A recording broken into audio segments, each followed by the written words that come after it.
If you know all this stuff, you've lived in Atlanta for a long time, I hope that some of this information is helpful to you anyway. So bear with me, be patient. We are going to start from like the bare bones of Atlanta, and some of this stuff you're going to be like, oh my gosh. But we felt like if we started from scratch with it and then kind of went out, that would be the most helpful. So, okay. So the easiest way to start, I like to define Atlanta as it kind of works in hemispheres. That's what I like to say. So I'm going to kind of draw for you the way I like to think about Atlanta. Can you make that go away, Ryan? The little picture of me. So we're going to start with this, and this, and this. All right, doesn't that look like that map? All right, so we've got Atlanta by interstates, which is how really you're going to figure out everywhere that you're going here, okay? So you've got 75 and 85, right? And then this is 285, and this is 20. And actually, believe it or not, this is still 75, and this is 85. All right, so we have I-75 and 85, which actually completely merge together in the city of Atlanta and become one, and it's called the connector. So if you ever hear somebody, like the traffic or whatever saying, we've got an accident clogging up the connector, that's why, because these two interstates actually connect, become one all the way through Atlanta, and then just south of 20, they divide again. And so that's why it's called the connector. Then we have 285, which is called the perimeter. So if anybody ever said, you hear it on the traffic or whatever, you've got an accident on the perimeter, that's why. And 285 creates a true perimeter around the city of Atlanta, which is why it's called the perimeter. And then we have Georgia 400, which I actually didn't draw. It kind of goes like that, which is the Georgia 400 corridor. We'll talk about that a little more later. And we have I-20, which doesn't necessarily cut it in half, but kind of like cuts it in half and runs east and west. Okay, so let's talk about the perimeter real quick. If you're a native of Atlanta, you know OTP and ITP, right? Everybody knows what OTP and ITP is. OTP means outside the perimeter. So it's all the suburbs and stuff that represent anything outside the perimeter, no matter what direction you go. And ITP means inside the perimeter. Inside the perimeter. And this is a real term. Really? It's like a real... If you haven't heard it, you will. Like, we did within the first week we were here. Right, and you're like... Several people ask us, are you OTP or ITP? And you're like, what the heck is that? It is a real thing. ITP is inside the city. I will tell you, there are lots of people who live ITP who have never stepped foot OTP. They won't. They think they're going out into the country and they want to be in the city, and vice versa. There are those of us who hate going ITP. We live up here, and going in here is just a nightmare. We don't want to go into the city. From OTP and now want to remain ITP. Well, I actually went from, I was ITP because I was actually born right here. But once I found OTP, I never wanted to go back. I do have a funny story that I want to share about the perimeter. So back in the 80s, there was a Braves player, Atlanta Braves going to the World Series tonight, go Braves. His name was Pascual Perez, and he was recruited to the Braves. It was his very first time. He was a pitcher. It was like a big deal. And of course, there were no GPS or whatever. This was the 80s. And it was his very first starting game, and they gave him directions to the Braves Stadium. And he got on 285, and he started driving, and he missed his exit.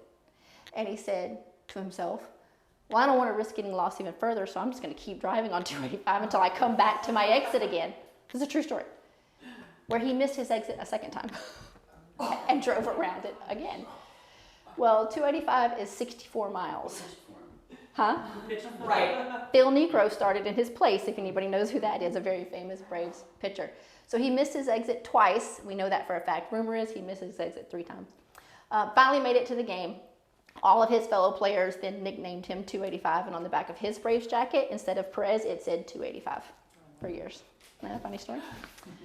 All right, so I like to think of a couple of landmarks that really identify north, south, east, and west, right? So north is the North Georgia mountains. If you drive north, you're gonna reach some mountains. Whether you're up 85, 400, or 75, you're gonna reach some mountains. If you go south, you're gonna reach the Atlanta airport, which is hard to miss. If you go east, you're going to see Stone Mountain, right? You can see that from a lot of different places in Atlanta, no matter where you are. And if you go west, we find Six Flags. Just as soon as you go almost about 20, you start seeing the roller coasters. So those are my landmarks to kind of identify north, south, east, and west of Atlanta. All right, so most states, I think, if I'm wrong, have counties. I think Louisiana doesn't, but most of them do. Counties are very important in Metro Atlanta here.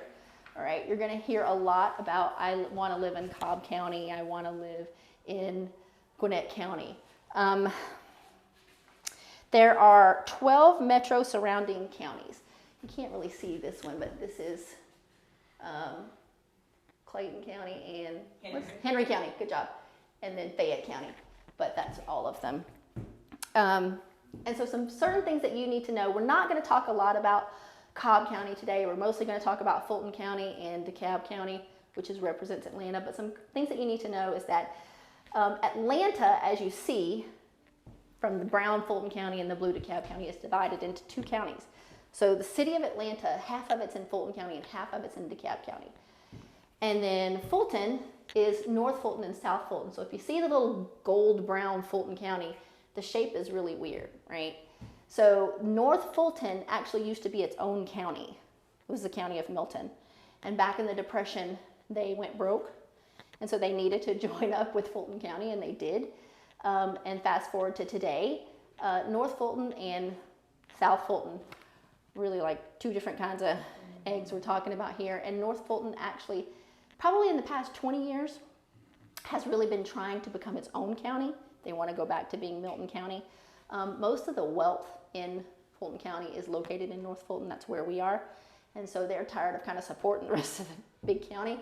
If you're like us and we live way up in the northern tip of North Fulton County and you get jury duty like I did last week, and you had to drive all the way down here to serve your jury duty, because Fulton County is the way it is, you're like me. I really want North Fulton to become its own county.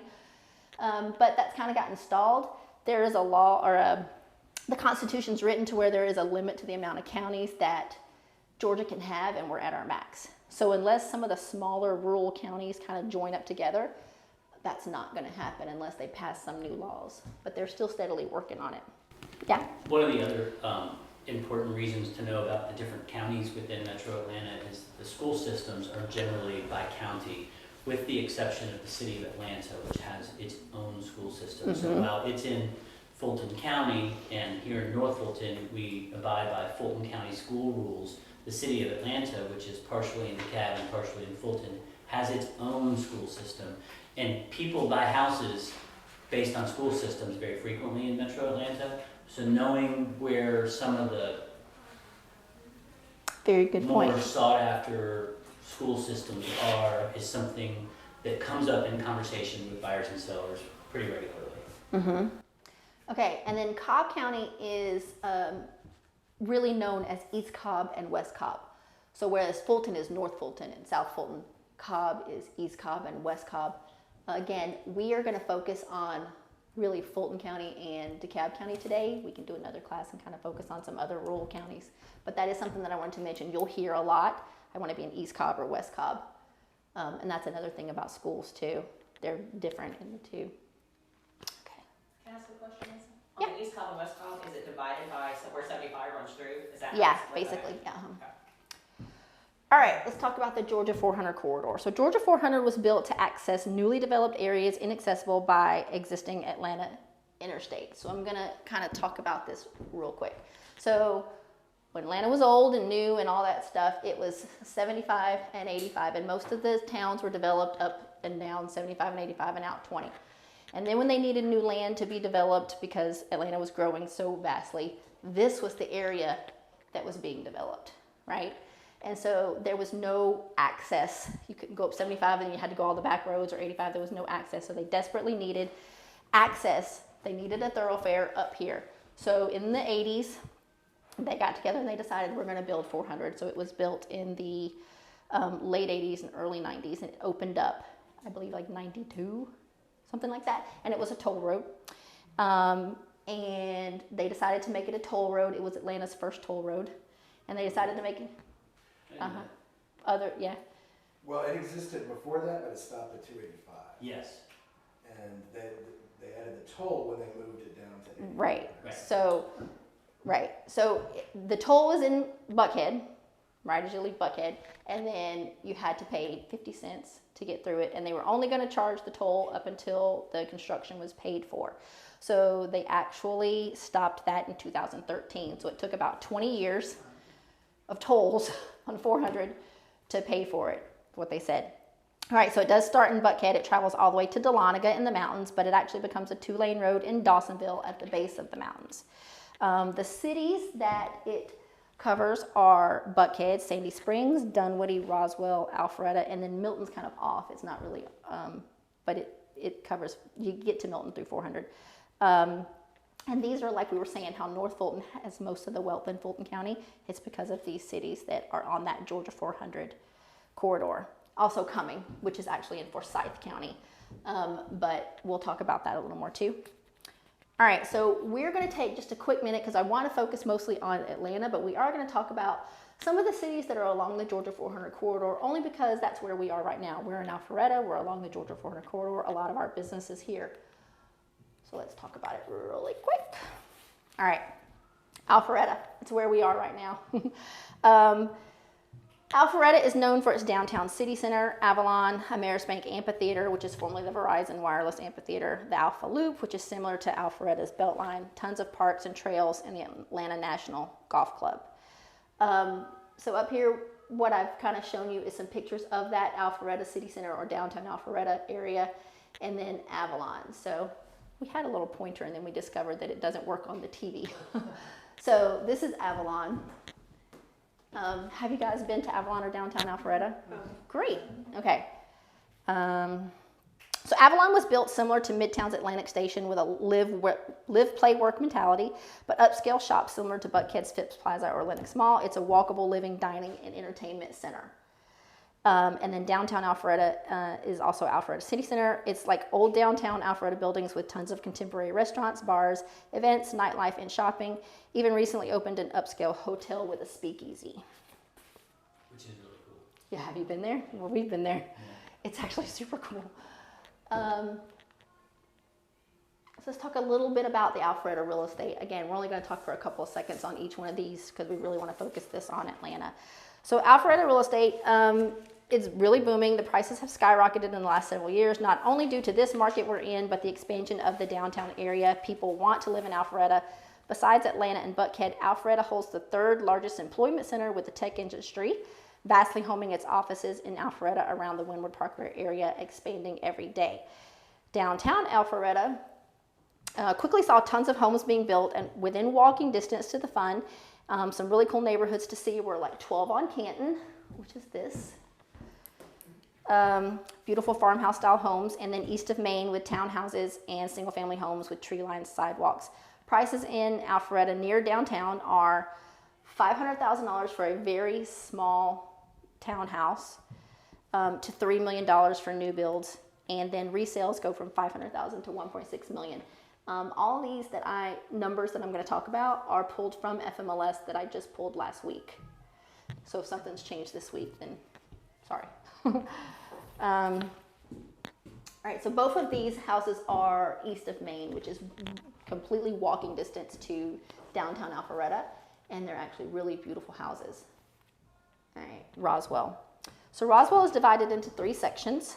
There's West Roswell, East Roswell, that's determined by 400, and downtown Roswell. Downtown Roswell is similar to downtown Alpharetta with a little older vibe, as not as many newly constructed buildings, but more old town, kind of gentrified buildings, tons of really cool walkable shops and restaurants, bars and nightlife, lots of live music, and hiking trails. Roswell has the Chattahoochee River Nature Center and lots of great hiking, as we said, and outdoor fun. Several old Southern historical mansions like that. So Ryan actually recently did a video about Roswell. You can find it on YouTube, or he can send it to you.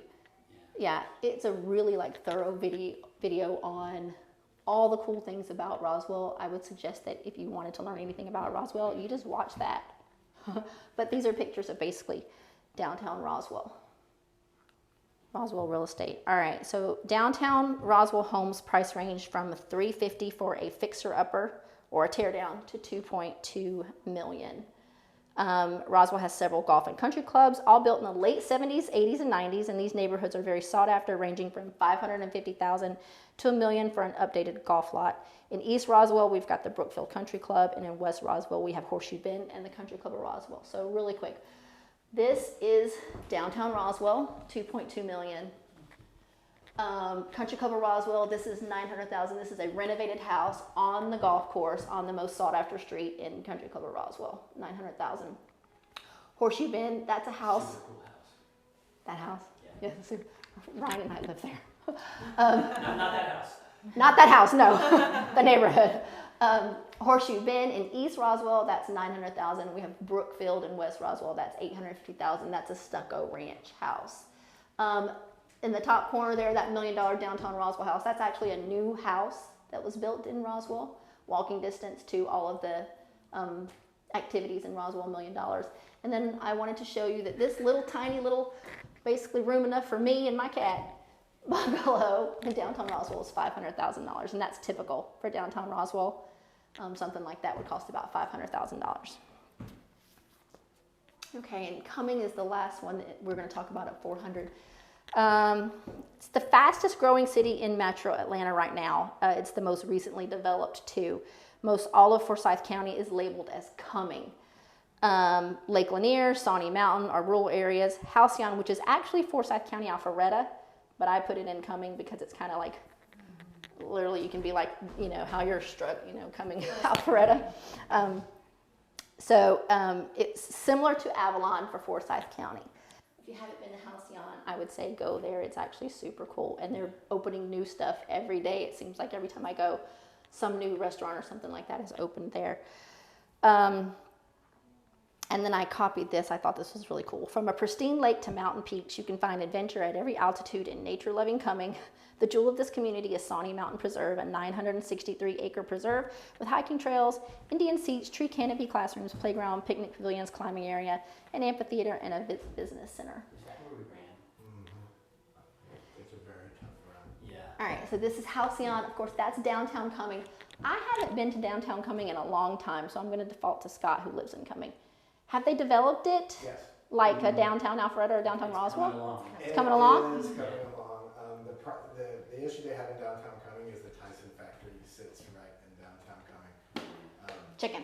Yes, and it was there before anything else was, but they dumped a lot of money into City Hall and Yeah, everything and else. so that's the city hall. And But Halcyon will be the closest for entertainment.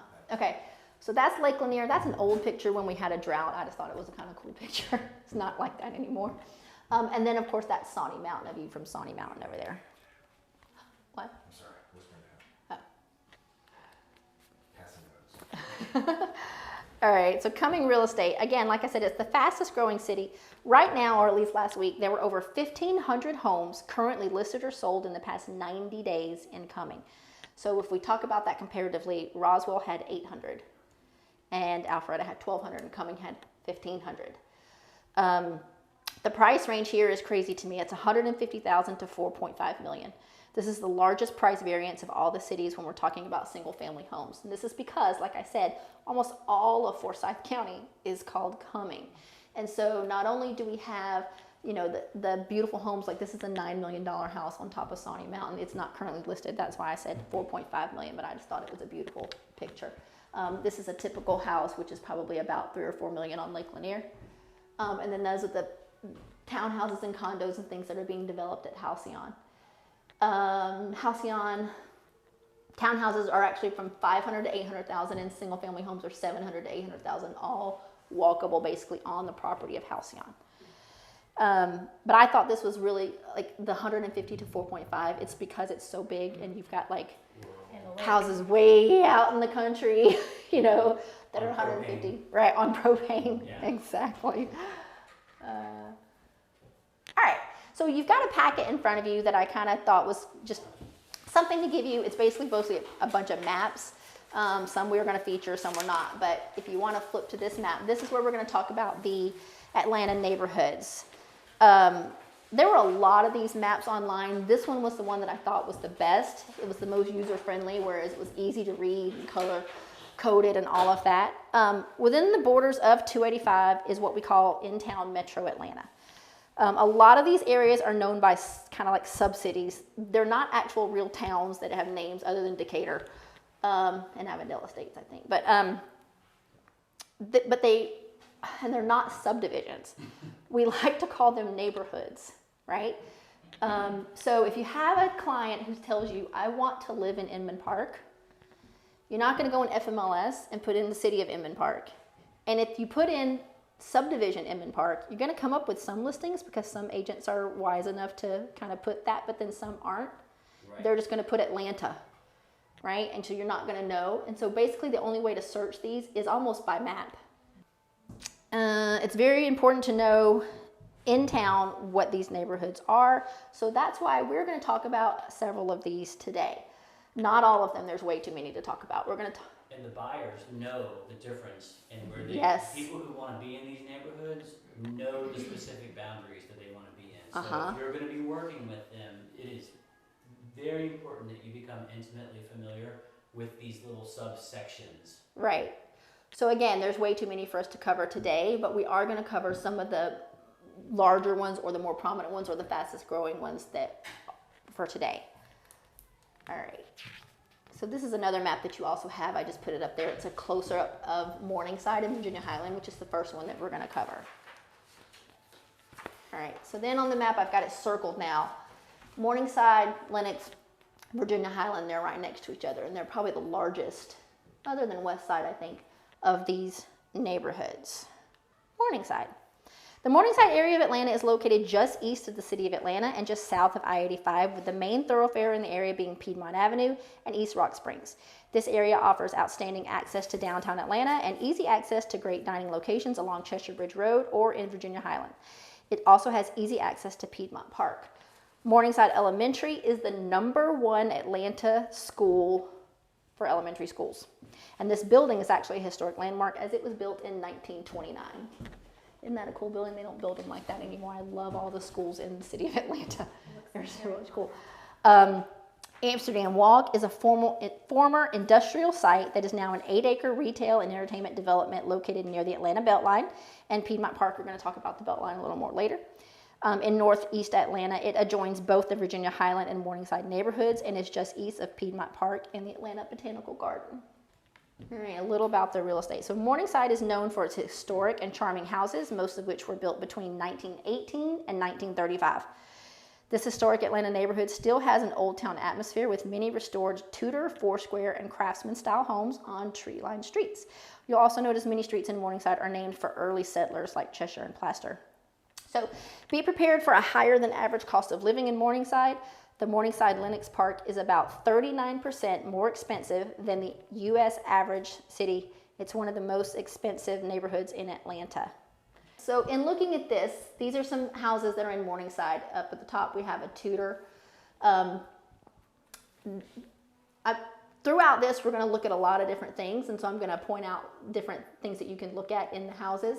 For instance, another renovated bungalow. Again, I would be, it would be me and my cat in this house, like I like to say. $800,000. This one is $1.8 million for sale right now in Morningside. And this one, oh my gosh, if you get a chance to look at this listing, pull it up with FMLS. It is gorgeous. It's a true mid-century modern, built in the 1950s. It's over $3 million, but it is gorgeous. And it's inside, it's a mid-century modern. Now up in the corner here, this is $5 million. So what happens in these historic sections of Atlanta when houses aren't renovatable, that's a word, they do a tear down. That's what we call them, a tear down. So they'll tear down the house and build something really beautiful. And this is a California Contemporary for $5 million listed right now in Morningside. It's a beautiful house too. It's like my dream home. I don't know which I'd want to live in, the new California Contemporary or the true mid-century modern. That's what I like. So Virginia Highland. Easily one of the most recognizable neighborhoods in Atlanta, Virginia Highland was founded in the 1920s and named after the two streets that intersect in the middle of the business district, Virginia Avenue and North Highland Avenue. Originally a streetcar neighborhood, Virginia Highland is known for not only its bustling business and entertainment district, but also the sloping and winding streets, which are left over from the late 1800s when trolleys required such gently curved roads to operate. Virginia Highland bills itself as the original work, live, play neighborhood. And this charming in-town neighborhood may be right. It's known for its casual lifestyle with shops, restaurants, 1920s bungalows, and a diverse population. Despite a recent onslaught of new condos, apartments, and mega mansions. Now, I don't know if this is Vi-Hi or V-Hi. It's what people who live there refer to it as. Vi-Hi? Vi-Hi. It still maintains the old-fashioned feel of a neighborhood. No need to dress up. It's casual and friendly and welcoming. So Virginia Highland is a 612-acre area nestled among Morningside, Midtown, and Ponce Highland. Early in its development, small commercial districts popped up, some of which still operate. So the Atkins Park restaurant opened in 1922 as a deli, and today has the honor of being the city's oldest continuously licensed tavern since 1922. Bordered by the Beltline to the west, Amsterdam Avenue to the north, and Briarcliff Road to the east, and Ponce de Leon to the south, Virginia Highland is a small but thriving community, one of the most thriving real estate areas in Atlanta. It has a healthy mix of historic homes and new construction, with more ground being broken every day. Prices range from $500,000 to over $1 million. That's another Tudor. We've already seen a Tudor, but this is a very much smaller, like probably half the size or less. 1.3 million, built in 1926. Again, buying these older houses in the city of Atlanta and renovating them is like the thing to do. So this 1926 Tudor is 1.3 million, 1930 bungalow, 1.1 million. And again, someone bought that lot, tore it down, and built that house very recently, and it's 1.5 million. Okay, we're gonna move over to the Druid Hills Emory area. All right, the residences built in Druid Hills Historic District during the early 20th century are among the finest examples of period architecture in the Atlanta metropolitan area and the state of Georgia. These period houses range from mansions to bungalows. The district includes a wide variety of eclectic and revivalist architectural styles, with Georgians, Tudors, Jacobeans, and Italian Renaissance being the most prominent. During the late 1880s, Joel Hurt conceived of an ideal residential suburb to be developed at the future site of the Druid Hills Historic District. Hurt was a prominent Atlanta businessman, and he was actually the developer that helped create Edmond Park, which was Atlanta's first suburb, and we're going to talk about Edmond Park when we get to East Atlanta. Toco Hills. You remember Toco Hills when we were a kid? Yeah. Wendy and I actually, if you didn't know, kind of grew up in the same area. We went to the same high school. And Toco Hills was somewhere we obviously very much hung out at. And this is the Asa Candler mansion and property, and he was the founder of Coca-Cola. And so his house was in the Druid Hills area. All right, so let's look at the Druid Hills real estate, sorry. All right, so you've got $875,000 for this 1923 Georgian. If you don't know what a Georgian is what we real estate agents like to call a 5-4 and a door. Because you got your windows across and your windows in the door. However, what defines a Georgian is this covering over the porch. No matter what the shape is, if it has that covering over it, it's called a Georgian. So $875,000 for that 1923 Georgian, $1.7 million for this 1929 Georgian, $650,000 for that 1940 bungalow, and again, another new build where someone tore something down. This is called a California Modern. It's a little different than a California Contemporary, $1.8 million. Now we're in Decatur. All right, so it is in number 2 in 2021 USA Today's 10 Best Reader's Choice Travel Awards for Best Public Square. And this is the public square. The square is the historic heart of the downtown and is centered around the old DeKalb County Courthouse. And it's a 15-block walkable district, which includes more than 1.5 million square feet of commercial, including dozens of unique retailers and 45 plus local and national restaurants. Agnes Scott College is also located in Decatur. That's Agnes Scott College. So Decatur is divided into North Decatur and Decatur. Also, they've divided kind of themselves into districts, which is the Square, Oakhurst, Old Depot District, West Ponce District, and the East Decatur District. Decatur housing costs are 39.5% less expensive than North Decatur housing costs. just because of all the stuff that's been developed there. So housing prices really vary, but here are some examples. Again, we're looking at a 1930 Craftsman for $900,000, an $850,000 1952 Bungalow, an $850,000 1938 Tudor, and in Oakhurst, this new build is $1.3 million. Those are all current listings. Okay, so we're gonna move over to Midtown and the West Side. And nestled between Midtown and the West Side, you see is the Georgia Tech campus in that blue circle there. Okay, Atlanta's West Side starts less than a mile from Centennial Olympic Park and from Upper West Side to Southwest Atlanta. Atlanta's West Side and West End Town are basically tracts of industrial plants, factories, and warehouses. Midtown features Atlantic Station, much like Avalon, maybe, but not as upscale, but the same concept of outdoor live, work, play. The Beltline, which we'll focus a lot more on in a few minutes, the Atlanta Botanical Gardens, the High Museum of Art, Piedmont Park, Fox Theater, and the West Side Park is being built to rival Piedmont Park on the west side. So these are just some pictures of Midtown and the West Side. This is the Beltline that we've been talking about, and again, we'll focus on that in a few minutes. That's Atlantic Station, which if you look at it and you look at Avalon, it looks just, it's just like it. It's got the Regal Cinemas and the, everything just like it. And it's got all of the condos and apartments and things that you can do, lots of restaurants and all that kind of stuff, but it's just in Midtown. All right, so the real estate. Most of the homes in the Midtown West Side area were built in the early 1900s. However, lots of buildings have bin torn down to make room for a booming townhouse and condo market. Industrial plants and warehouses are being converted into cool lofts and condos, which we're going to talk about in a second. So let's talk about this right now. $700,000 for this 1944 bungalow. Seems to me that the prices are a little lower in Midtown than they are in those other communities that we talked about. $800,000 for that 1920 Craftsman bungalow. This is a Foursquare, built in 1910. It's $1.8 million. And that is a new home neighborhood. They built them to look kind of older. $800,000 new home. And then this $1 million contemporary was another tear down. So all the houses around it are old, but it's still $1 million. What is a Foursquare? All right, so a Foursquare is a square house, usually with a square porch on it that's off center.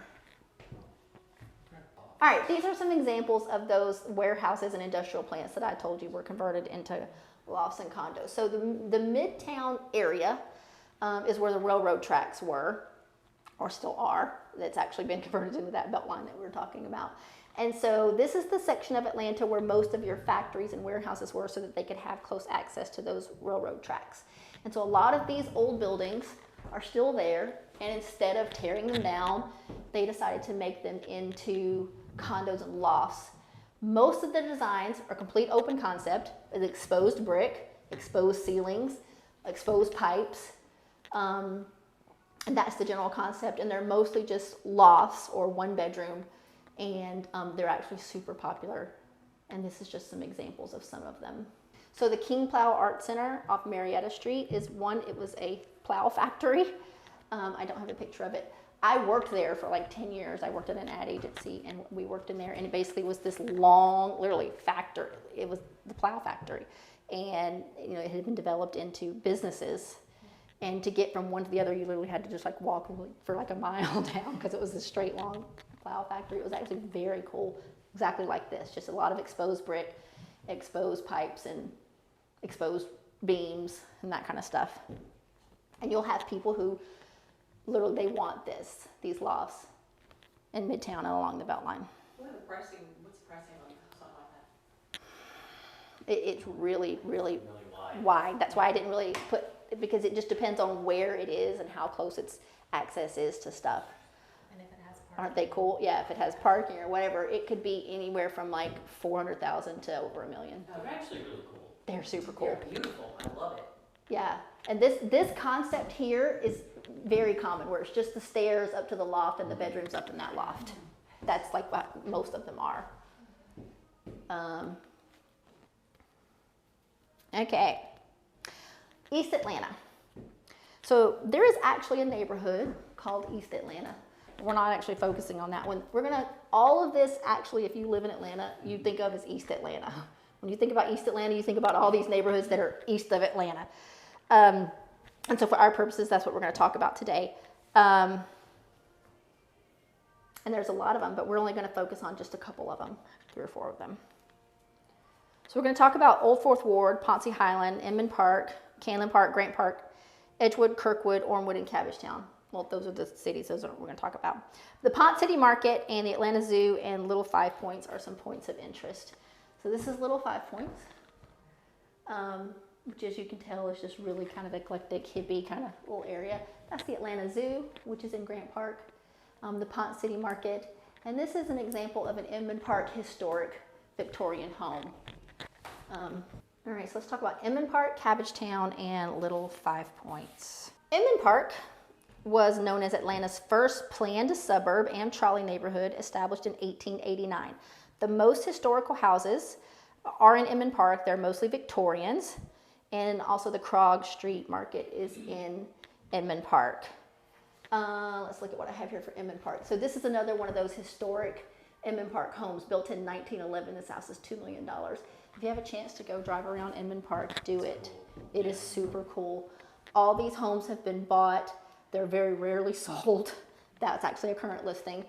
You're not allowed to tear them down and build new California contemporaries because it is it's on the historic registry. Which one's current? Your grandparents' house? No, we're gonna get there. Stop moving ahead. We're talking about Edmond Park. And then above that is a Craftsman in Edmond Park built in 1908. That's $1.5 million. That tiny little house is $1.5 million. All right, let's talk about Cabbagetown real quick. Cabbagetown is known for its shotgun houses and Oakland Cemetery. So, Hey, what's a shotgun house? I'm going to tell you. Thanks for asking, I wanted to know that. I'm going to tell you, I promise. All right, so they pedaled around through town through the week, but on Fridays and Saturdays, many produce wagons would park at one of the 3 different mill gates, and they soon found that cabbages sold better than all the other produce and decided to take entire loads of nothing but cabbage to the market, and thus beginning of the name Cabbagetown. Oakland Cemetery was established in 1850. It's the oldest cemetery in Georgia besides the ones in Savannah, and it is actually a beautiful place. If it's your thing, if it's not your thing, I get it, but it is amazingly beautiful, this cemetery in downtown Atlanta in Cabbagetown.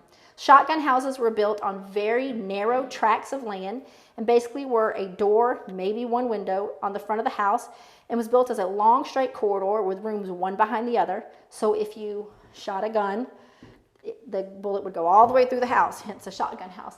My grandparents actually owned one of these houses in Cabbagetown on my dad's side. This is a shotgun house. So see, it has a door. That's it. You walk in that door, you're in a room. You've got to walk through that room, through a doorway, into another room, and then through that room into another room. They were built because they had very narrow tracts of land. That one is an actual 1920s Cabbagetown shotgun house. It's $750,000. And you're talking. Are they usually multiple bedrooms? No. It might be like, maybe a 2 or 3 bedroom, but it would have 1 bathroom. Yeah. And closets that look like coat closets. If it had closets. 750. Yeah. All right. If it had closets. Little Five Points. Little Five Points is very cool, eclectic, trendy, kind of different hippie vibe. I grew up in Little Five Points, and when I lived there, all of the shops along the popular strip now were all boarded up or smashed glasses. It started its regentrification in the 90s and is now known as one of the hippest scenes in Atlanta. So this is actually really my grandparents' house that I grew up in, because I lived with my grandparents a lot. And my grandparents bought this house in 1970, just before I was born, for $10,000. Right now it's valued at $600,000, and it's actually not renovated. I actually went to this house. So I have a very large family, and I don't know, maybe 20 years ago, a couple of my cousins, we all gathered in Little Five Points to have a little mini reunion, and we said, hey, let's walk to the old house. And so we walked down there, and we knocked on the door, and this hippie guy answered, and we're like, believe it or not, we lived here back in the 70s and 80s, can we come in? And they let us come in, and it was just a really cool thing. And actually the state of this house, this was when it was sold last, about 15 years ago, and it's not renovated. So I think if it was renovated now, it'd probably be more worth about $675. Kind of impressed your grandparents lived in Little Five. It was not a cool place back then. No. It was not. We were pretty poor. Okay. It's overwhelming though. Now we're going to talk about Old Fourth Ward and Grant Park. So Grant Park borders Cabbagetown, and it's where Zoo Atlanta is, mostly craftsman bungalows and some Victorian houses. The actual park of Grant Park is Atlanta's oldest park. So the zoo is actually located in Grant Park, and Grant Park is the oldest Atlanta park. Grant Park. So this is an 800,000 1950 Grant Park Craftsman. Looks exactly like my aunt's house that I used to also grow up in. 690,000 for that 1950 Grant Park house. And Old Fourth Ward, a former industrial area. The Old Fourth Ward is trendy hub attracting foodies and shoppers, hip eateries, and indie fashion stores in the Pont City Market. In the 1920s, that was the Sears, Roebuck and Company building that the Pont City Market is. The Sweet Auburn District, the MLK Historic District are there, and recently a state-of-the-art skate park was built, and the Beltline is a huge attraction, but as I said, we're going to focus on that a little later. So here's another shotgun house, but this is a new build. So someone tore down a shotgun house, only had room to build a new shotgun house. So that's what they did, and it's $450,000. Same here.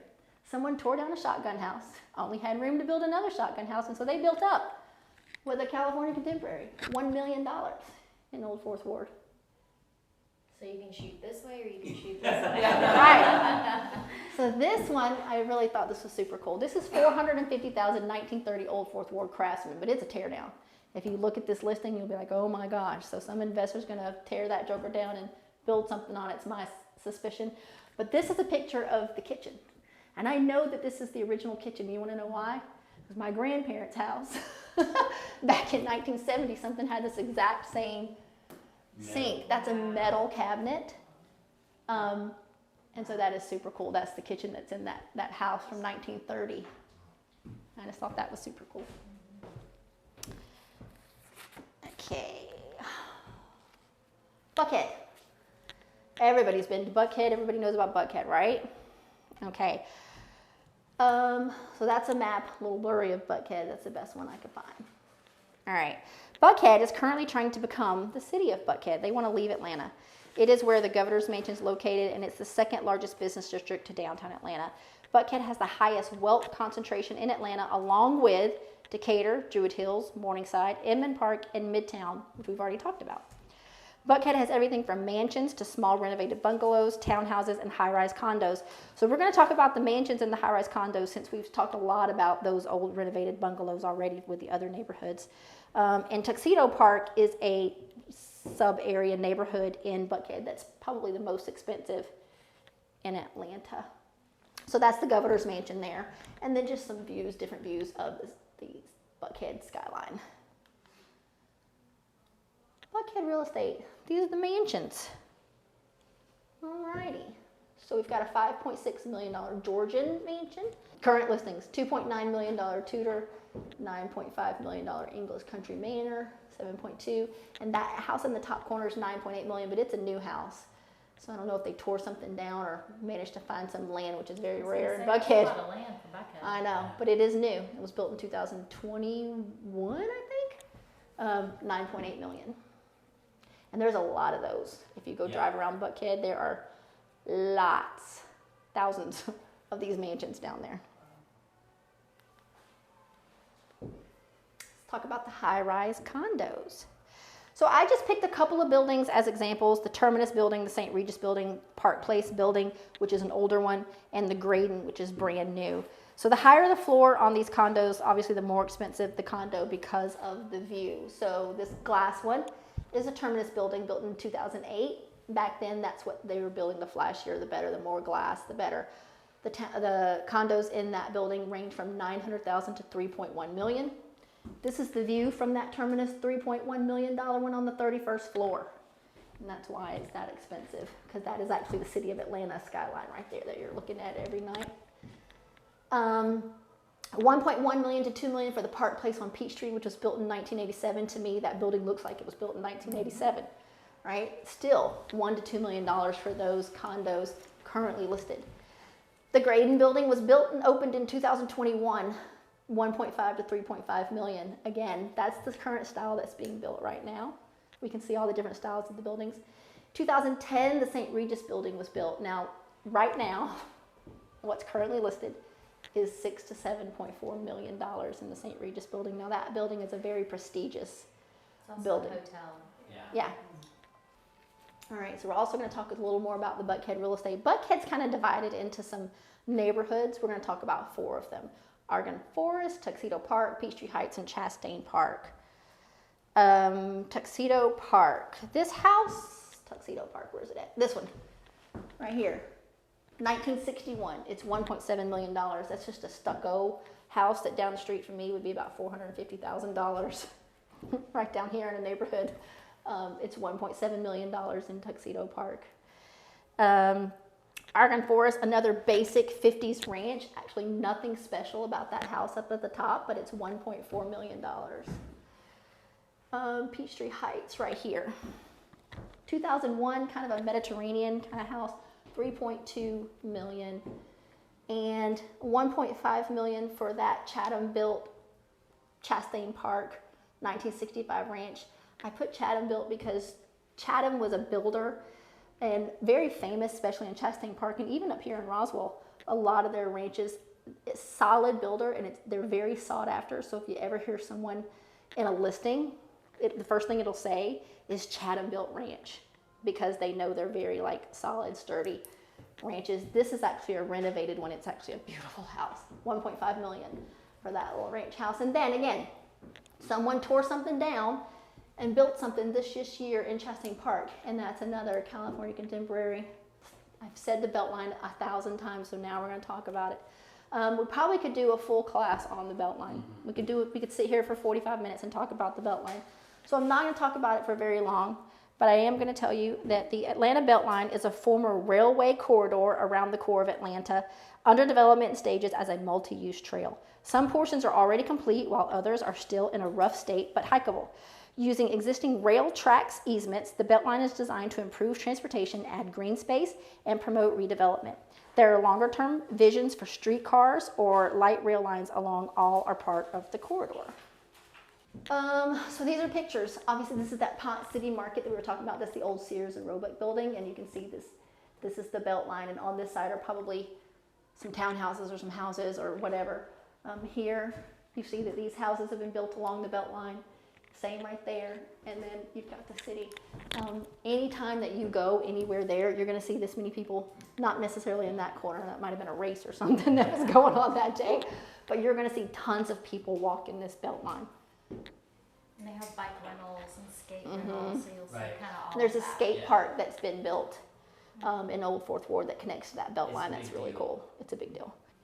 All right, so the Atlanta Beltline Trail has been rapidly expanding over the last few years, and more Atlanta neighborhoods are now connected by the trail. Almost 60 towns and neighborhoods are now along this Beltline, such as Ansley Park, Atlantic Station, Berkeley Park, Buckhead, Collier Hills, Grant Park, Edmond Park, Old Fourth Ward, Ponce Highland, Virginia Highland, and the West End. The South Side Trail will ultimately provide a 4-mile link between the west side and the east side, and a portion of that was actually just completed and opened last week. It was a big thing. The mayor of Atlanta went and did the ribbon cutting because they opened that South Side Trail. It's not complete. They're saying that it's going to be complete in the next couple of years, but it's actually a really big deal. And again, there's Pont City Market. This is an example of some condos that were built right along the Beltline. These are some townhouses that are being built there, and then the Krog Street Market. And that's it. Do you feel like you know a little bit more about Atlanta? I did when I was born here. Are there any questions that anybody has?